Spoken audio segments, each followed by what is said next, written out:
uzanye imbabazi uzanye imbabazi mwami abakwambaza utwereka urukundo abakwambaza utwereka urukundo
nami ntawe wigeze yumvira no kwibaza ibijanye n'itanguriro ryawe n'iherezo ryawe uko uruhoraho mwana mana rege bidusiga mu bwenge bwacu ariko turabizi neza yuko uruhoraho tu es l'éternel Seigneur ndagwashimwe n'icubahiro kandi muri kino kibanza bagushime mwami ugira neza kwawe bagushime mwami ubuntu bwawe mwami buganje imitima bakwizeye uhabwe ishimwe n'icubahiro dushime ko umuntu wese ashoboye kuba hano reka gubwe neza mwami reka babe munsi y'ubushobozi bw'ugira neza kwawe reka amahoro yawe mwami ashamire imitima yacu mwami maze twakirane mwami n'icubahiro umutima utekanye mwami ijambo ryawe kugira ngo twuzuze inkomezi zo kubandanya no kubandanya gushingira nta izina ryawe muri ino si ni mu izina rya Yesu Kristo bisenze kandi twizeye amen amen ngomba guha ikaze abose bashoboye gushika inyuma twamaze kwakira abashitsi kandi uyu munsi turafise n'umushitsi adasanzwe aza kubana natwe mu gushobora gusangira natwe ijambo ry'Imana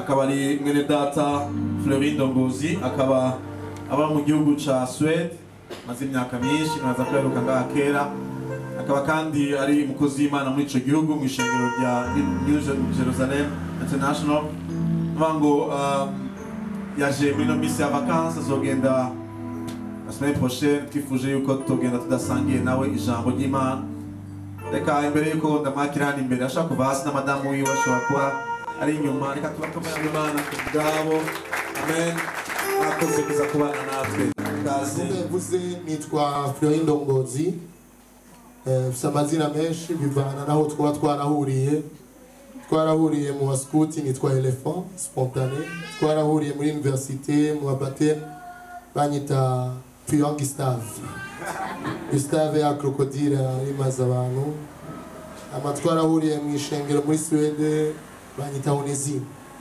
amen bisigura ni izina Onésime si izina ngo ni izina ngo gicaduka nuko ugenda ariko ndigisha ubwa mbere umukozi umuvyeyi wacu mu buryo bw'impwemu yambwiye ati ngiye wari kurigisha Imana yamuhaye ngo ndaguhizera rishasha yitwa Onésime amen Onésime turisanga muri Filemon bivuga ngo ni umuntu ataco yari amaze mu gikorwa c'Imana ariko kuva aho yamereye Imana yabaye umuntu akomeye cyane amen Imana ibahezagire hanyuma tukaba twarahuriye mu Ngagara naho hari amazina menshi baranyita Toma baranyita Sinzi amen ariko igikuru c'Imana yanyise ko ndi umwana w'Imana amen kandi sindi hano ngo mumenye jewe ariko nje kugira ngo tumenye ijambo ry'Imana haleluya tumenye Kristo na za nkomezi zamuzura amen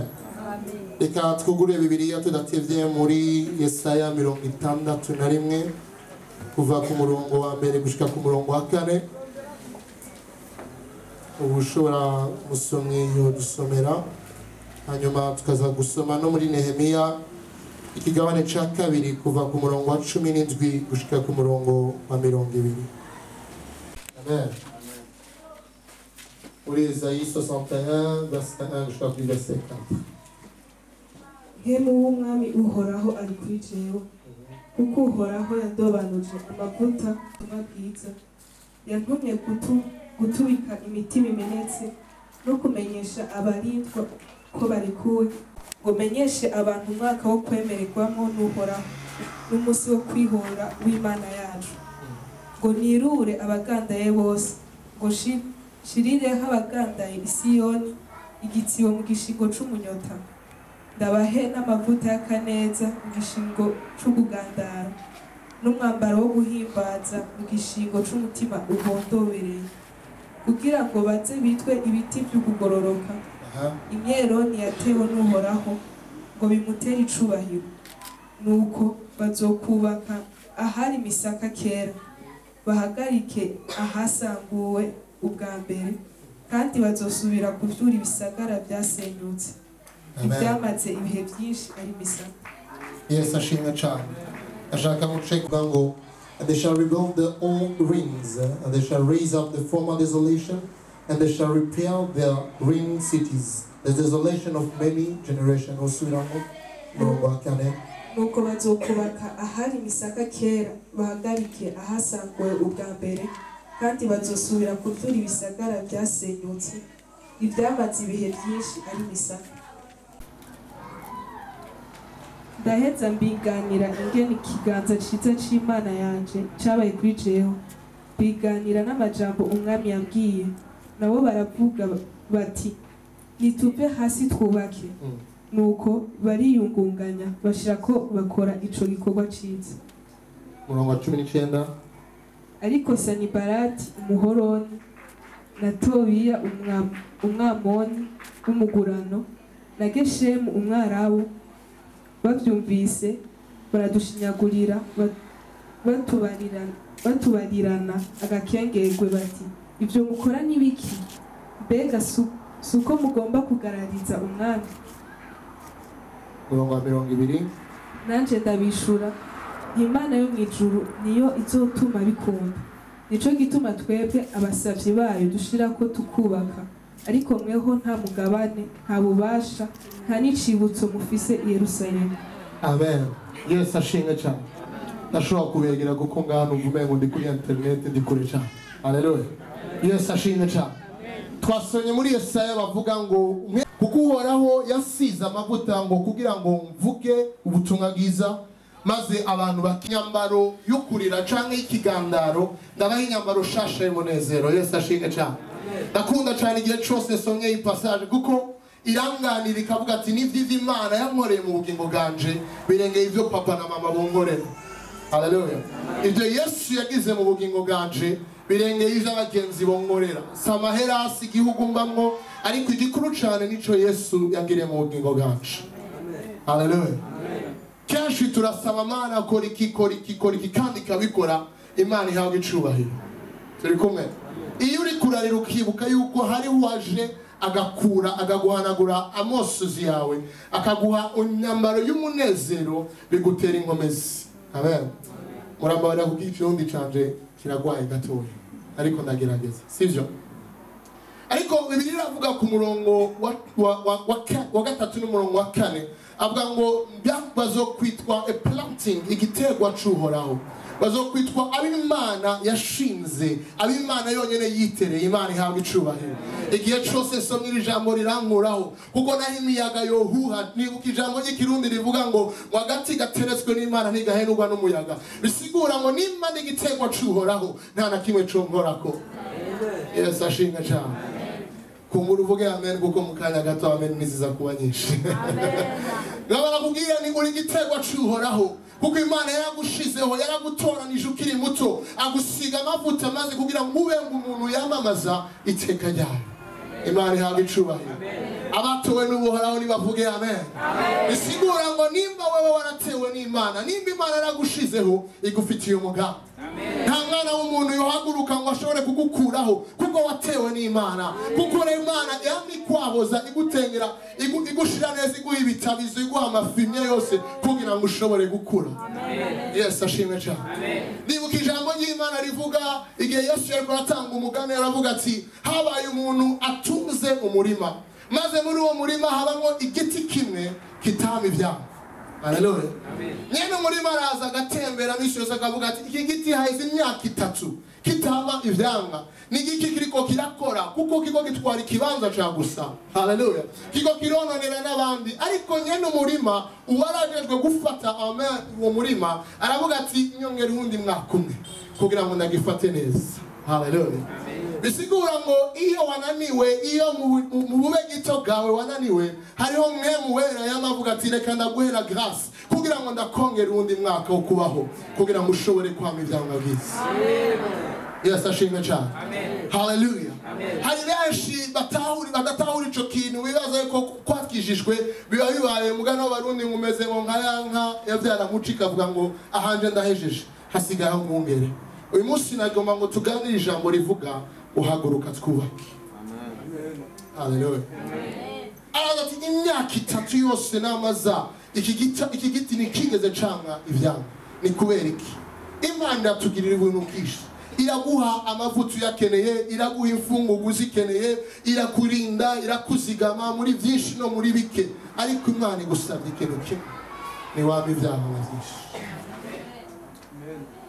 Deja nuha ubuntu kugira ngo igire iki, kugira ngo natwe tuzobe benediction ku bandi. Haleluya. Oh Mana ngirira ubuntu, Mana mpezagira, yes nzoguhezagira, maze ico kintu wahezagiwe uzogikoresha iki? Bibiri iravuga ngo naco twaha, naco dufise tutahawe. Turi kumwe. Nigi kufise gamwene data. Kenshi dutumwanya turira kuvyo tudafise. Ico tubuze. Niba ngaha bazi ivyo babuze. Nimba hari ikintu ubuze duzu ukuboko kwawe. Yes, ashinga cyane. Nimba hari ikintu ufise duzu ukuboko kwawe. Babaye baki. Haleluya. Benshi turaraba ikintu naka yarose ariko tukagishaka kukironka natwe. Nagenda kubwira mwene data shakuwe Bill Gates, shakuwe nde, hari ikintu uzokwamukenera mu bugingo bwawe. Uzokwamuronka umuntu afise ikintu kirengeye ico ufise. Dasubiramo. Shakuwe Bill Gates, shakuwe umuntu akenye kurusha abandi bose mwisi, mugabo hari ikintu ufise abandi bakeneye. Haleluya. Amen. Benshi dutumwanya turira Mana miki, Mana mezagira umuduga, ariko bikagutera ingorane kutahura ati najya kinga wari ufise, basi ufume ugera n'abataxi vero ushira abantu inyuma ubarunguruze gushika aho bagiye. Turi kumwe. Haleluya. Abageni abamena agabanuka mukanya gato. Amen. Nigiki wahawe kugira ngo Imana ishaka kwikoresha. Ntiturabambere barira ngo naco dufise.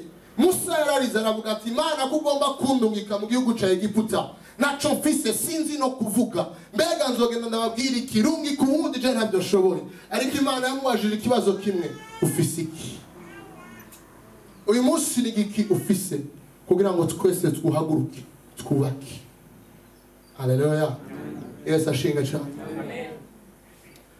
Uraze n'abandi bantu Imana yahamagaye, aba Samson, aba Salomon, bose baravuga ati cyangwa ukaraba n'abandi bose bavuga ati nje ndacari muto, ndi wo mu muryango wa Benjamin, nta na kimwe nokora, umuryango wanje n'umuryango ukenye kurusha abandi bose, naco mfise nshobora kuvuga. Ariko Imana yahamagaye Samson amagaturi un vaillant guerrier, haguruka ukore. Haleluya. Ndagenda kugira ko muri wewe hari ikintu gikomeye cyane. Ufise umugabo usumba abandi bagabo bose. Ufise umuntu ashobora guhamagara ibintu bidahari nk'uko bishobora guhari. Uri umuntu ashobora guhindura ikirere. Uri umuntu uri wewe ashobora kugira ibintu bihamba. Yes, ashinga cyane. Haleluya. Maze Nehemiya, ndagarutse ku ijambo rya Nehemiya. Nehemiya arumva inkuru y'ibyashikiye Yerusalemu. Arumva yuko bagomoye uruhome rwa Yerusalemu. Aravuga ati mbega n'igiki gama, yararize arasaba ikigongwe ku izina ry'abandi bose b'Abanyisirayeli. Haleluya. Aravuga ati Mana nibutse ijambo ryawe wabwiye Musa, ukavuga ati igihe mutazokubaha amabwirizwa yanjye, igihe mutazokubaha ibyo nanditse, nzobatuma muba epapiye mu bihugu byose. Haleluya. Izo ngorane zahashitse, Nehemiya yatahuye ikintu kimwe. Ntiyatahuye ko ari ingorane physique, ariko yatahuye ko ari ingorane spirituelle. ingorane zishikira umuryango wawe, zishikira igihugu, nta yindi nyishu zifise atari muri spiritualite. Dawidi aratahura ikintu kimwe. Igihe Goliyati yariko aragwanya igihugu ishengero ry'Imana, araza aravuga ati amajoro 40 imirango 40 40 jours 40 nuits, uwo muntu ninde ashobora gutuka ingabo z'Uhoraho? Aravuga ati uwo muntu w'circoncis, mu Kirundi bavuga gute circoncis? Udakebwe. Amen. Uwo muntu adakebwe ninde ashobora gutahura gutukisha ishengero ry'Imana? Turi kumwe n'abene data. Mu gukebwa cyangwa circoncision ntiyari ikintu physique, ariko it was a matter of a covenant. Yari kibazo cha alliance bari bafitanye n'Imana. Kuko circoncision en soi ni alliance, ni signe alliance Imana yagiranye n'Israeli. Haleluya. Igihe ingorane zishitse mu muryango wanje, nakunda guhagura nkavuga nti mbega uwo muntu atari circoncis ashobora guhaguruka imbere yanje ninde? Haleluya. Tubaye mariye imyaka 4 twarose umwana mu mwaka uheze, Imana ishimwe cyane. Ariko imbere yuko tumuronka, madamu yarambona nkamenya ngo ndumugwayi mu mutwe. Nahagurutse mu buryo bw'impemu, nkaza misi yose mwijoro nkabugira bebe bite urakomeye nkakora nkukunda, nkabwira ati uryame neza, nta kiriyo nagakiriyo kwa jina la Yesu. Haleluya. Nahaguruka mu buryo bw'impemu, maze turiko turategura urugendo mu mwaka uheze tugomba kuza muri mariage ya petite sœur wa madame. Aravuga ati sishobora kugenda kubera iki? Bimwe wavuga nivyo byashitse. Yes, ashinga cyane. Haleluya. Ni ikihe kintu ugomba kubaka mu bugingo bwawe? Navuze nihaguruka twubake. Hari byinshi byasambuwe yaba mu gihugu. Passage yanje nasenze Imana ni mwanya mu rugendo nzogenda, aho nzokwigisha hose umye gutahuza abantu yuko hari ikintu gikwiye gukorwa muri kino gihugu. Ingorane abarundi kwa jina la Yesu. Comparaison cyangwa kwigereranya n'abandi ni langage y'abafeble.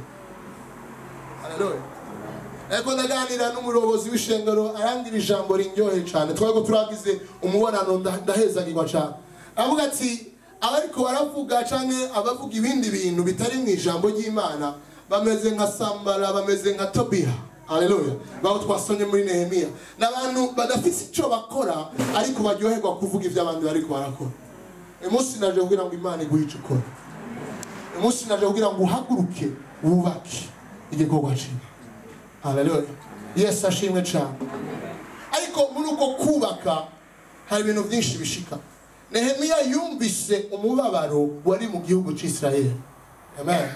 Imbere yuko wubaka utegeza kugira, ndavuga sur 5D. Amen. 5 lettres D. Indome D. Zitanu mu Cyongereza cyangwa mu Gifaransa, mu Kirundi ndagerageza kubisigura. Amen. Imbere ya mbere yuko ubanza kubaka utegerezwa kudiscerna. Mu Kirundi bavuga gute? Discernement. Kurubanura cyangwa kubona neza nivyo novuga. Amen. Kubona neza aho ingorane iri. Amen. Turi kumwe. Discernement. Ukavuga ati mbega ko ibintu biriko biragenda gutya, yaba mu muryango wanje, yaba mu buzima bwanje, yaba mu gihugu cyangwa yaba mu ishengero, ingorane iri he? Dukeneye un esprit de discernement. Haleluya. Kuko kenshi ibintu byaba biparesa nk'uko biri blanc, ariko ufise un esprit de discernement biba biri noir. Haleluya. Est-ce que turi kumwe?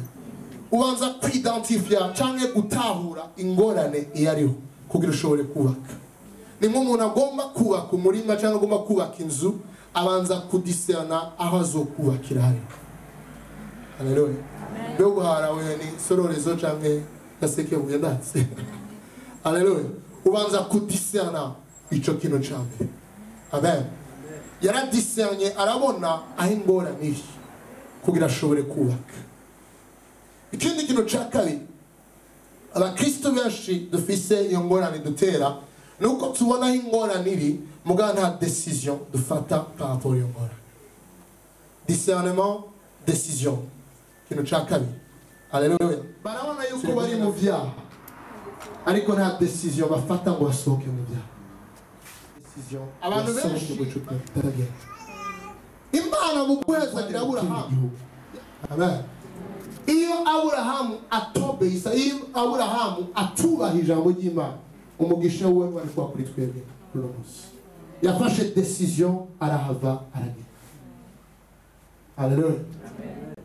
Maze rero ikindi nuko iyo umaze kugira discernement ukagira na decision, benshi ukavuga ati ndakeneye umugore cyangwa ndakeneye umugabo, bon je décide de me marier, je dois ntegeza kurongora. Umugani w'umuhungu araha ati no ça ne marche pas. Ntibikunda kuko ndataha muhira nsigaye njya ama fast food, nta muntu ufisa ntekera ibyo kurya. Haleluya. Ati koko ndongora nkamera nkawe frere, nkambwira ni kurongora ni kimwe, kumera nanje ni kindi, ariko nashaka kumera nkawe. Haleluya. Sishaka kumera nkawe. Nawe uri unique. Amen. Ama empreinte digitale yawe nta wundi muntu ku isi yose ayifise kiretse wewe. Bisigura ko Imana ifise umugambi kuri wewe gusa. Haleluya. Ntegezo kurongora, je dois prendre une décision. Ok, je vais ta décision. Urongore. Mugabo ikintu yabuze ca gatatu, yabuze discipline par rapport à iyo décision. Chaque décision, cyangwa décision yose ufata ikwiye kuja gukurikizwa na discipline. Nta muntu wongera ngo widesize kubaka inzu ukagira discipline gutuma utubaka inzu. Nta muntu wongera ngo udesize kugira mariage ukigenza uko wishaka. Nta muntu wongera ngo udesize kwakira Kristo, ngo udesize kuba mu ishengero ntukurikize ibyo abanyeshengero bakubwiye, abarongozi, aba leader w'ishengero bakubwiye. Haleluya. Nta muntu wodesida ngo ugiye gukorera Imana ntugire discipline ijanye na service y'Imana. Nta muntu wodesida ngo no kuzingo shaka kuba umu leader n'ufise un esprit de leadership cyangwa un discipline y'umu leader. Haleluya. Hari discernement, hari décision, hakaba na discipline. Nehemiya yarabitaho ivyo bintu bitatu. Aravuga ati nivyo nabonye ingorane, nafashe decision, agenda ayishikiriza umwami w'igihugu yabamwo. Aramubwira ati Imana ibane nawe, ndaguhejagije ibintu kuko ugende gutanga uwo muri. Haleluya. Ntivyageze aho, ariko yari afise na discipline. Yabaje kwanza kugenzura igihugu cose ata muntu aramenya igituma ahari. Haleluya. Ikindi ca kabiri aravuga ati bene data turabona ko ibintu byabomaguritse, reka twubake. Muri verse ku murongo wa 19 aho twasomye ati let us rebuild, reka twubake, reka duhaguruke twubake, maze baba bose bakurikirana. Ariko iyo decision bafashe hari harimo discipline.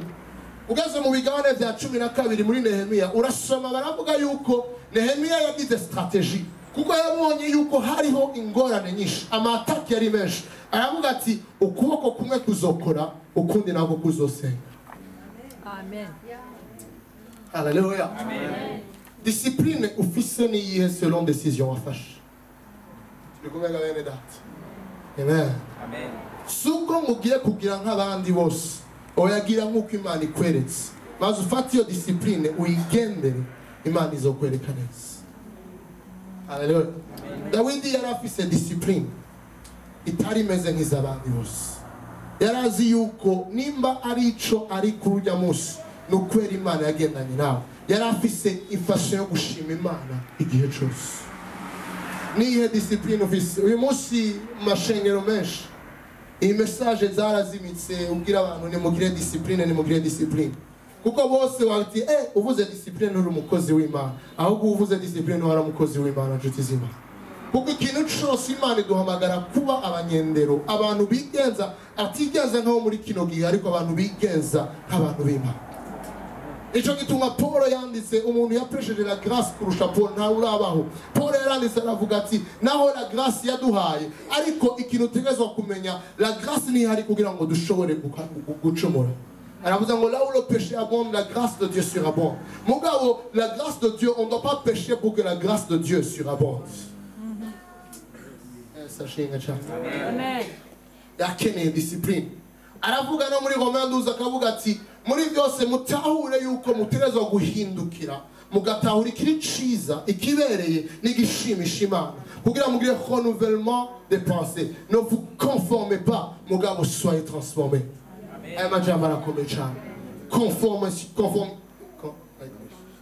Conformité na transformation. Amen.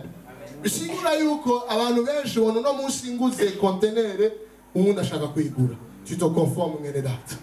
Haleluya. Uyu munsi ndibuka mu mbarire nagomba ndabivuge gato. Ndibuka kera hari umuntu yaje arambwira ati frere urabona urakorera imana ifo ko vraiment ugira umukopine nawe ndavuga nti ni kubera iki ngo abana abandi bose barabafise kiretse wewe ndavuga nti bwana sifiwe ati kubera iki ni kubera nimba babafise ntibisigura ko jewe nigeza kumufise ariko igihe c'imana kigeze izoza haleluya discipline ufata ni yihe ushaka kwikonforma nk'uko abandi bagira cyangwa ushaka kuba transformer imana ihabwe icubahiro ndashaka abantu batatu bafise bashaka umuhezagiro bazi imbere kuno munsi ndabigisha ico imana yanyigishije kuvyerekeye conformité na transformation abantu batatu bazi imbere ndabereka un exemple imana yanyigishije amen tubakomere bene dukomere amashyi bene da igihe nashika iburaya narigenjeje nk'abandi bantu benshi nagize conformité bambona nganda bise n'agatoboro k'ihereni nari nagize n'amadread ibintu bikomeye cyane nanje ngo mbe nk'abandi mutabonera haleluya hanyuma imana irambwira ati maze kwakira Kristo nari nagize kakandika byandi mbone gutembe bavuga ngo ni samusure akaguru kamwe hanze akaguru indani haleluya sigura ngo nari nzi ko nugamye ariko naranyagirwa haleluya ame nazami okay mu kwinterpreta cyangwa mu gusigura ndakuri hereni byigisha haleluya hanyuma nk'interpreta mejeje nkafata ihereni nkasubirayo imishatsi nari narangije ariko nashikamurira nkasubira gusuka ege imana irambwira ati mwana wanje uteza gutahura kimwe ni soit uri froid cyangwa uri chaud ntushobora kuba hagati kuko ubaye hagati ndagucira ndakuvomisa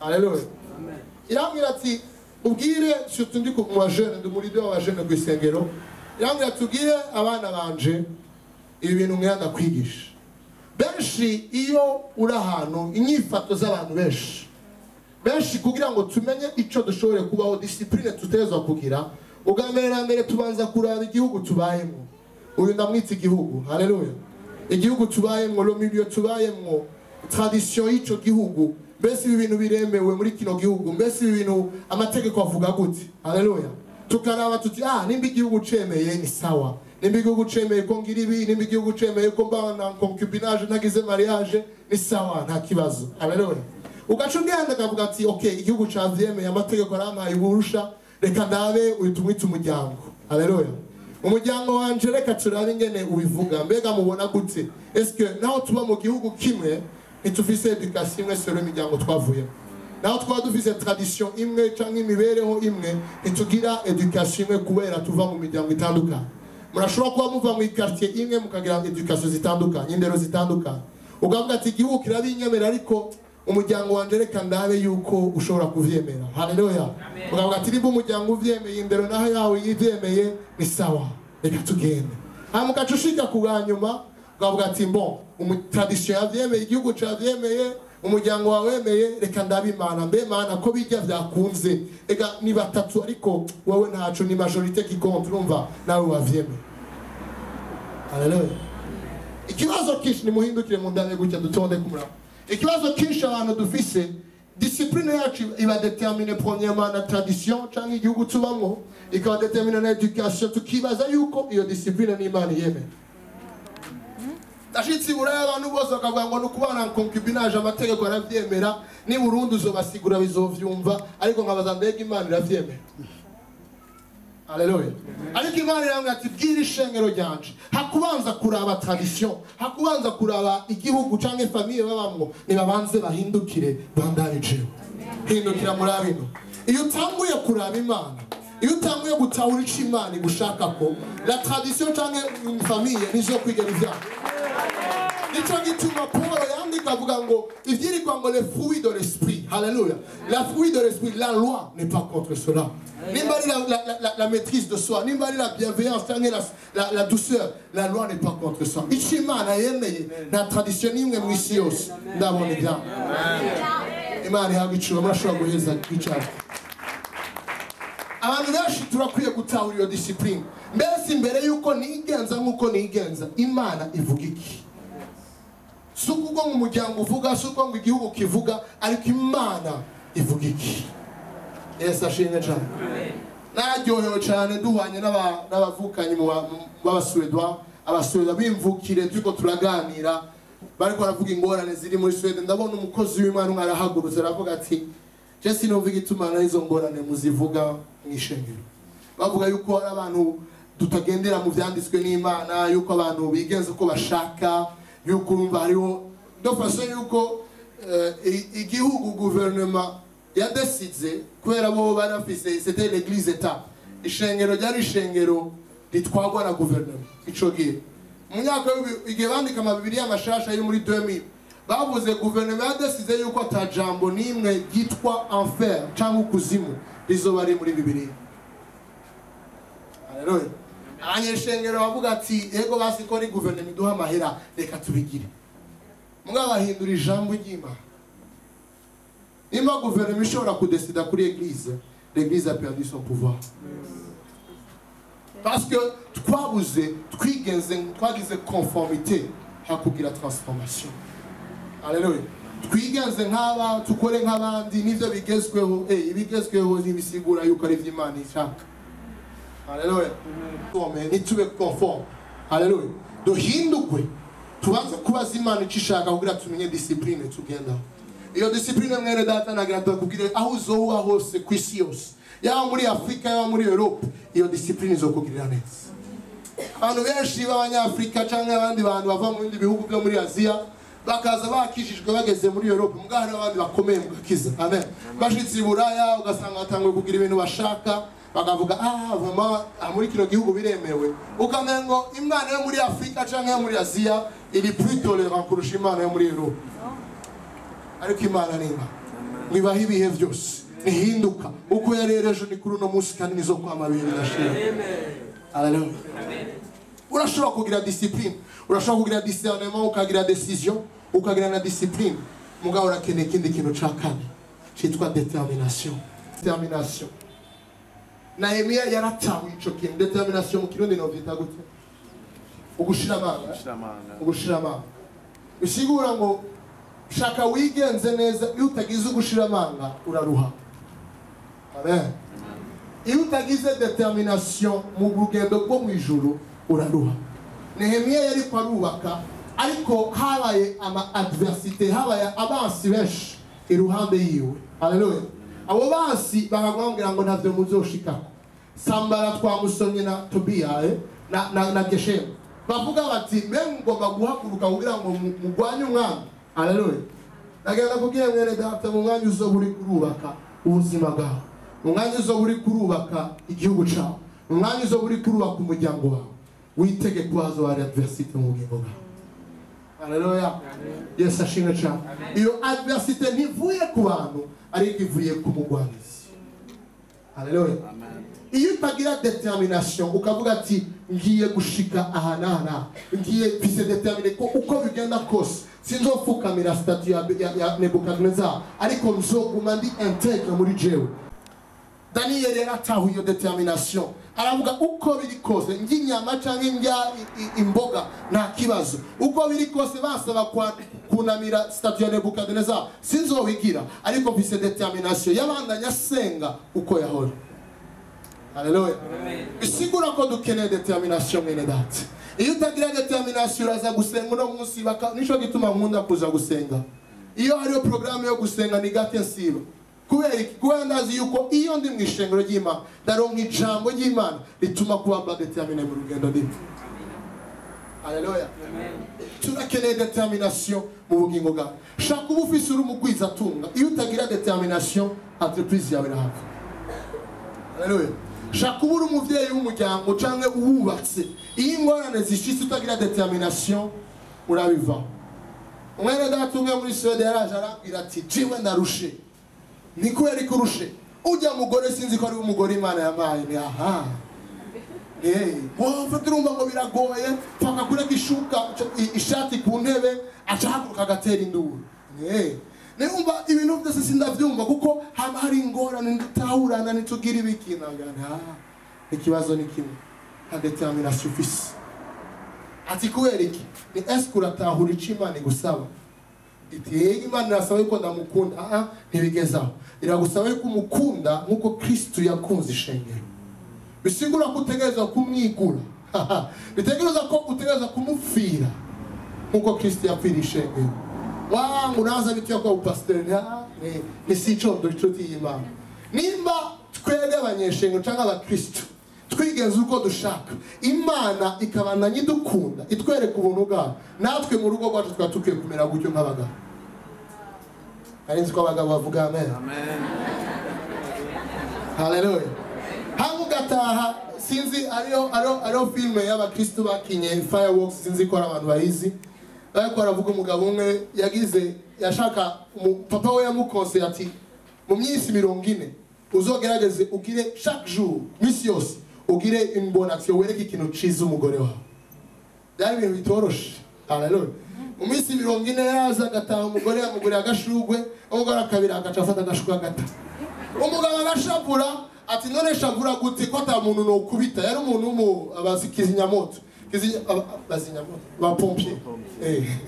Kizimyamoto ni imodoka mbabare. Yaba pompier yari umuntu ebana yugaye cyane kabisa, akomera akubita icuma ca hatari. Kwera gushavura akabura wakubita agaca afata ordinateur agata hanze. Mugabo papa aramugira uteza kuba determiné. Wakoze rimwe ariko bandanye ukoresha kabiri. Camuharura rero Kristo. Kumusa dusuka ku buntu bwe. Haleluya. Gute namubwira mwene data gute none nawe nimba Imana ikwereka ubwo buntu bwawe kunda umugore wawe. Arabikora haheze iminsi mike yaraza arambwira ati ega bya bintu byarahindutse. Zabaye byiza cyangwa byabaye bibi. Moho ubuho ndatanga asanga n'amazi yayateguye akanyoza ibirenge. Isifa kwa Bwana. Haleluya. Nisigura ngo iyo wewe ukoze icimana yagusabye ukaba determiné kugikora, ntuzo kwiyatanda ubundi ngo akore ikindi. Haleluya. Abantu benshi baza bakavuga ngo umugore wanje ntasonera, umugore wanje nta respect ntagira ibikine. En fait, le respect et l'obéissance est le résultat d'un amour élevé comme ça.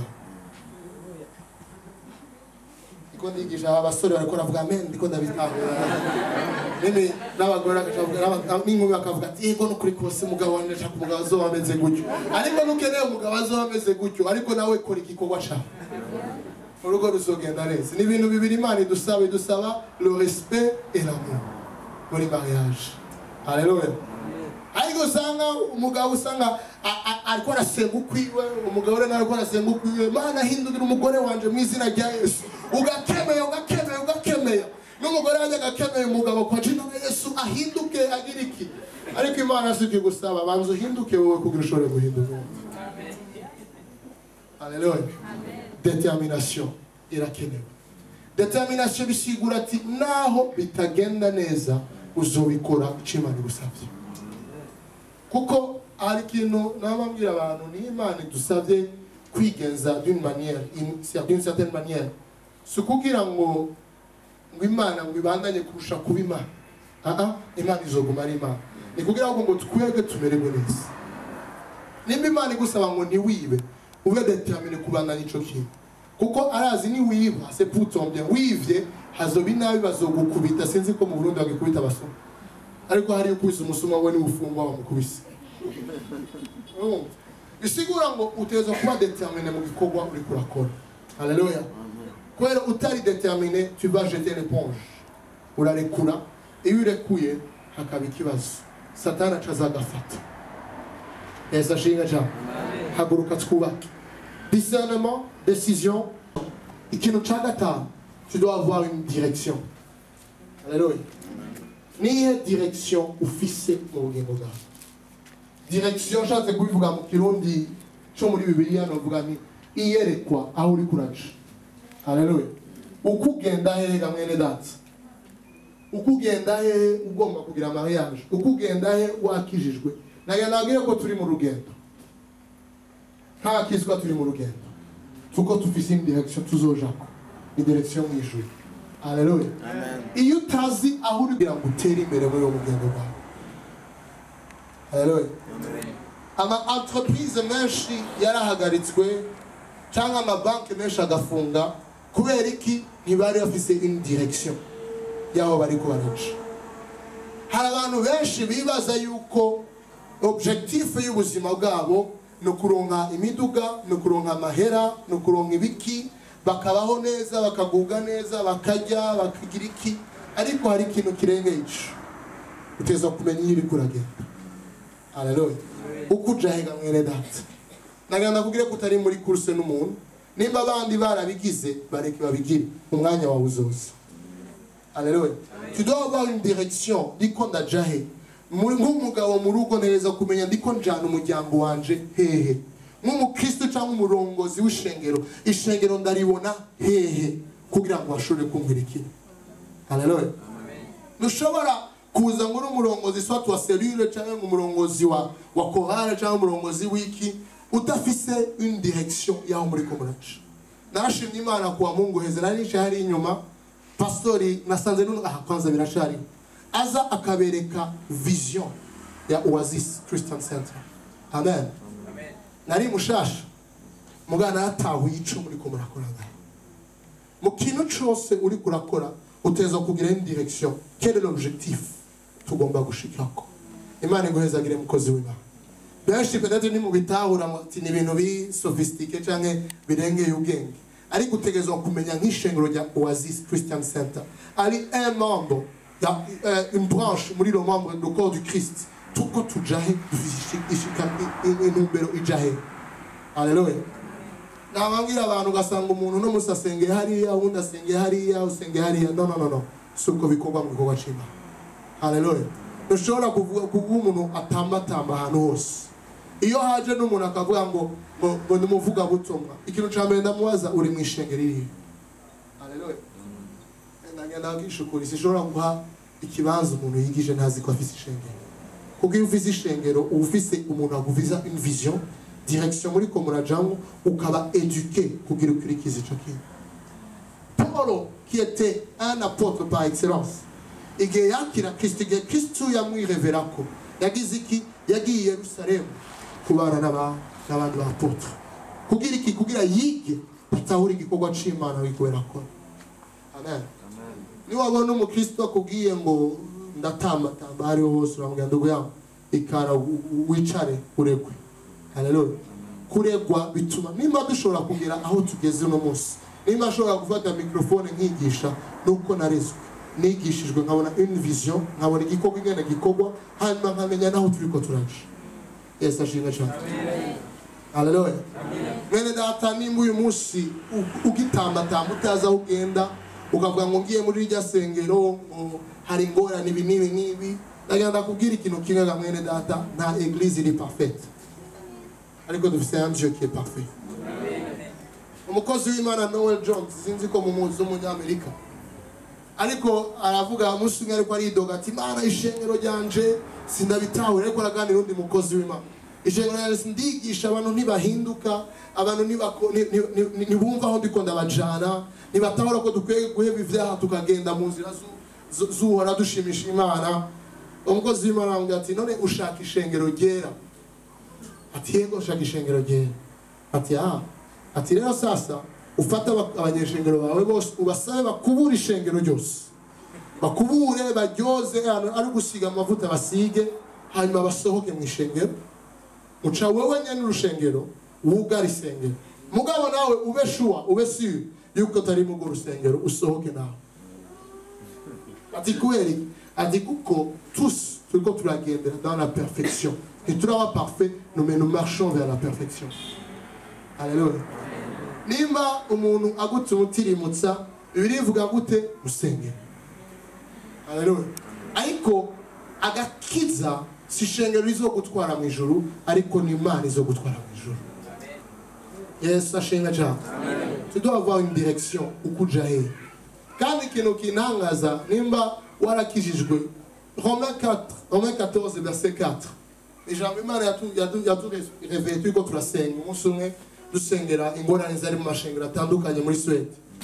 Imana yavuga ati ego c'est vrai bamwe muri mwebwe. Romains 14 verset 4 yavuga ngo qui es-tu pour juger un serviteur d'autrui?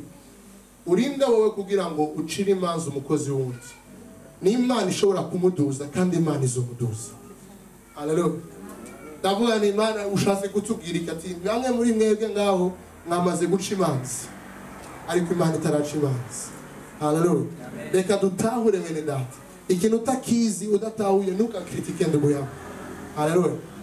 Pastor wacu no yamavuga ati ntuzokritika umuntu afise 1 million wenyine utayagira.